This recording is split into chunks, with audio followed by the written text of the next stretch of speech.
Welcome বন্ধুরা, আমি 500 gram chicken গোলমরিচের গুঁড়ো দিয়ে অল্প জলে সেদ্ধ করে রেখেছি। আর এখানে আমি একটা মিক্সার জারের মধ্যে একটা টমেটো, 10-12টা রসুন, 5-6টা কাঁচা লঙ্কা আর কিছুটা পরিমাণ আদা নিয়ে নিয়েছি, পেস্ট করেছি। আর এখানে আমি কড়াইয়ে সাদা তেল দিয়ে দিয়েছি, দিয়ে 3টে তেজপাতা দিলাম,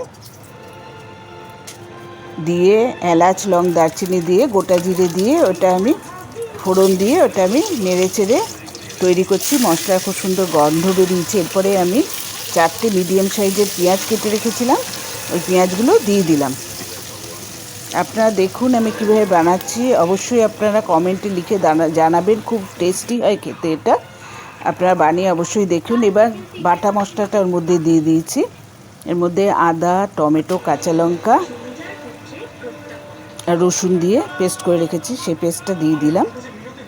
আর মিক্সার জারে সামান্য জল নিয়ে ওটা দিয়ে দিয়েছি, দিয়ে পেঁয়াজের সঙ্গে সব কষিয়ে কষিয়ে আমি রান্না করছি। এরপরে 4টে পেঁয়াজ টুকরো করে কেটে রেখেছিলাম, ওই 4টে পেঁয়াজ দিয়ে দিলাম, 2টো আলু দিলাম, হলুদ দিলাম,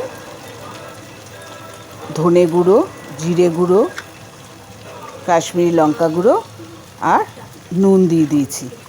দিয়ে আমি ভালো করে এটা কষিয়ে নিচ্ছি। বন্ধুরা আপনারা অবশ্যই কমেন্টে লিখে জানাবেন, এভাবে তৈরি করে দেখবেন, দারুণ টেস্টি লাগে খেতে, দুর্দান্ত স্বাদের। তার মধ্যে 4 চামচ টক দই গুলে জল দিয়ে গুলে রেখেছিলাম, সেটা আমি দিয়ে দিয়েছি মাংসের মধ্যে। দিয়ে আমি কিছুক্ষণের জন্য ঢেকে রেখেছিলাম, 5 মিনিটের মতো মিডিয়াম টু লো ফ্লেমে ঢেকে রেখেছিলাম। ঢাকনা খুলে এবার সে বয়েল করা চিকেনটা দিয়ে দিলাম। চিকেনটা হালকা বয়েল করে রেখেছিলাম। এভাবে খুললে খুব টেস্টি হয়, খেয়ে করে দেখবেন। আর আমাকে সাবস্ক্রাইব করবেন, সাবস্ক্রাইব করে বেল আইকনে ক্লিক করবেন, তাহলে নতুন রেসিপি আমার নোটিফিকেশন আপনাদের কাছে পৌঁছে যাবে। এবার আমি খুব কষিয়ে সামান্য জল দিয়ে কষিয়ে রান্না করছি। ভালো করে কষিয়ে রান্না করতে হবে, যত কষাবো তত মাংসটা টেস্ট বেড়ে যাবে। এবার কিছুক্ষণের জন্য আবার ঢেকে দিয়েছিলাম, ঢাকনাটা খুলে নিলাম। দেখুন মাংসটা কত সুন্দর টেস্টি কালার হয়েছে।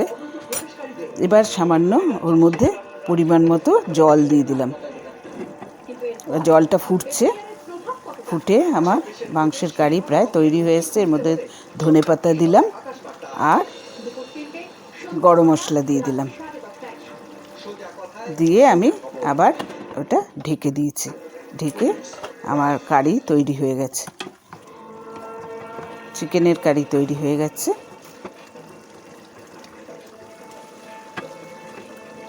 দেখুন কত সুন্দর হয়েছে দেখতে। আপনারা লাইক শেয়ার করবেন। আলুগুলো আমার সেদ্ধ হয়ে গেছে, মাংস সেদ্ধ হয়ে গেছে।